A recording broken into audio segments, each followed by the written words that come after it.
Hello everyone, इस video में हम कक्षा 6 से 8वीं की गतिविधि पत्रक नंबर 24 देखने वाले हैं। दिनांक है इसकी 15 फरवरी 2022 और इस वर्कशीट को शुरू करने से पहले अगर आपने अभी तक हमारे चैनल को सब्सक्राइब नहीं किया तो सब्सक्राइब कर दीजिएगा।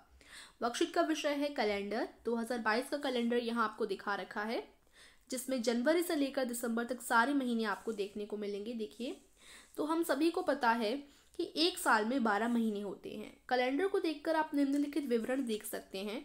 एक वर्ष में 12 महीने होते हैं, अर्थात अब 12 महीने कौन कौन से हैं? जनवरी, फरवरी, मार्च, अप्रैल, मई, जून, जुलाई, अगस्त, सितंबर, अक्टूबर, नवंबर और दिसंबर। ठीक है। उसके बाद देखिए, एक साल में 365 या 366 दिन होते हैं, 365 या फिर 366। एक लीप वर्ष में 366 दिन होते हैं। देखिए, हमारा पूरा एक साल यानी ये सारे महीने जनवरी से लेकर दिसंबर तक, ये सारे जो महीने होते हैं ये सारे मिलाकर क्या बनाते हैं? पूरा एक साल बनाते हैं। ठीक है। और एक साल में कितने दिन होते हैं?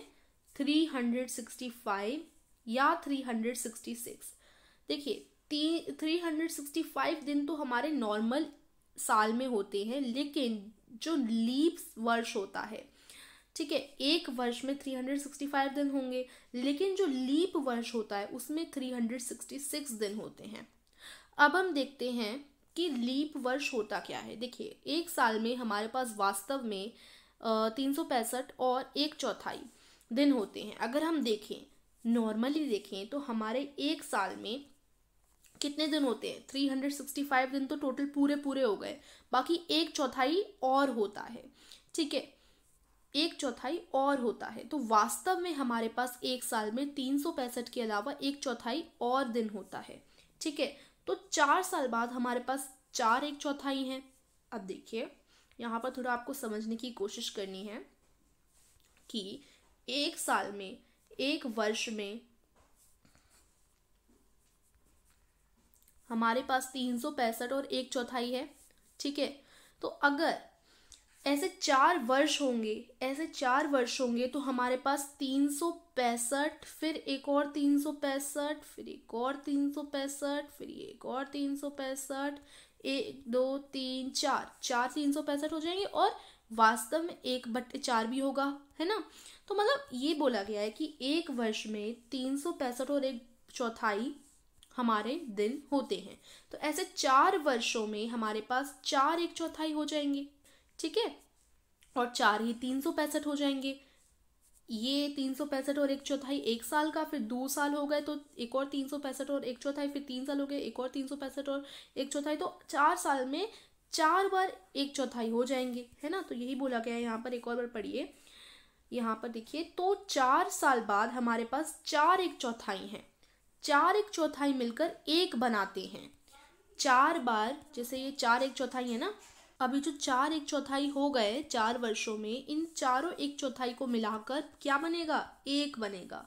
इन चारों 1/4 को अगर हम जोड़ देंगे तो एक बनेगा। ठीक है, तो ये देखिए, 4 1/4 मिलकर एक बनाते हैं। इस प्रकार हर चौथे वर्ष में एक दिन अतिरिक्त मिलता है। अब ये 4 1/4 मिलकर हमारा एक बनाएंगे, यानी जो हमारा चौथा वर्ष होगा उसमें एक दिन और ऐड हो जाएगा।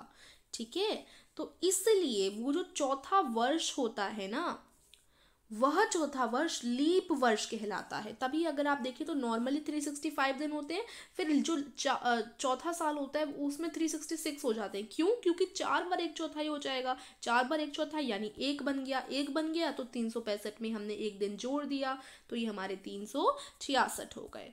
ठीक है, तो अब देखो, अब यानी हर 4 साल बाद हमारे पास लीप वर्ष आता है।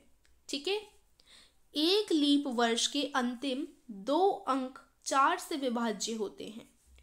जैसे के लिए 2012 एक लीप वर्ष था, तो 2012 में अंत के जो 2 हैं अंक 12, अंत के 2 अंक क्या है? 12। तो अगर आप 12 देखें तो 4 के पहाड़े में 12 आता है ना।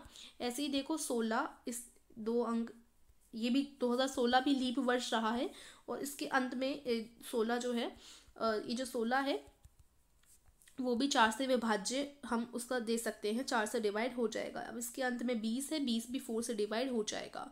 ठीक है, तो जो लीप वर्ष होते हैं उनके अंत के जो 2 नंबर्स होते हैं वो 4 से विभाज्य होते हैं। ठीक है, फिर देखिए जनवरी, मार्च, मई, जुलाई, अगस्त, अक्टूबर और दिसंबर में 31 दिन होते हैं, और अप्रैल, जून, सितंबर और नवंबर में 30 दिन होते हैं। ठीक है,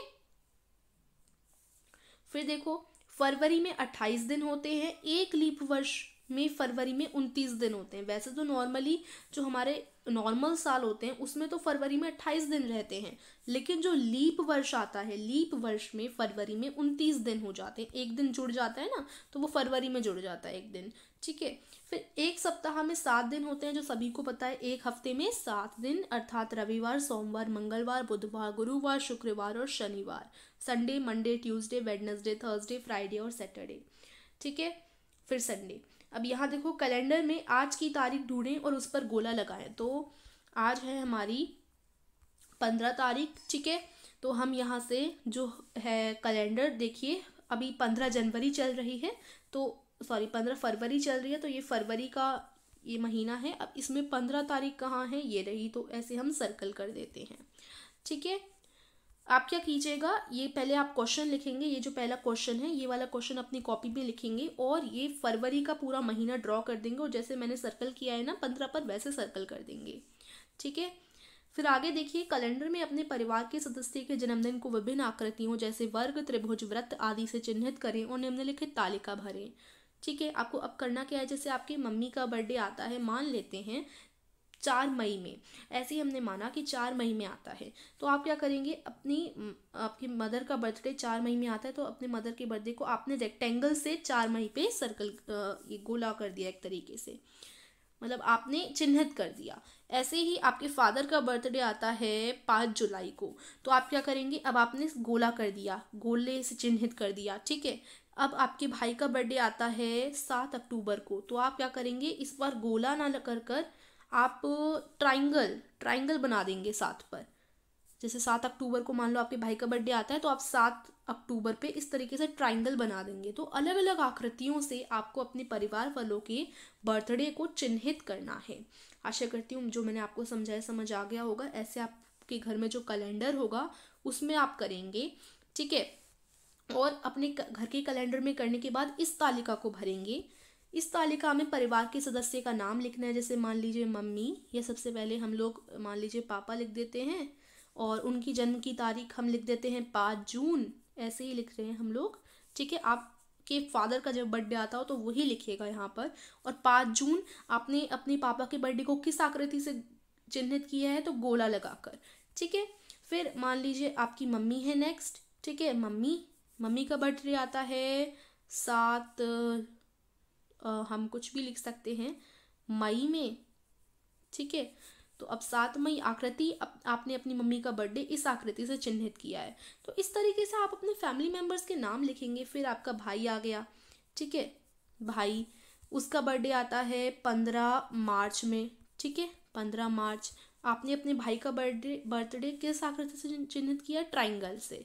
ठीक है, तो इस तरीके से आप करेंगे इस टेबल को, जैसे भी आपने चिन्हित किया होगा तो उस तरीके से आप इस टेबल को भर देंगे।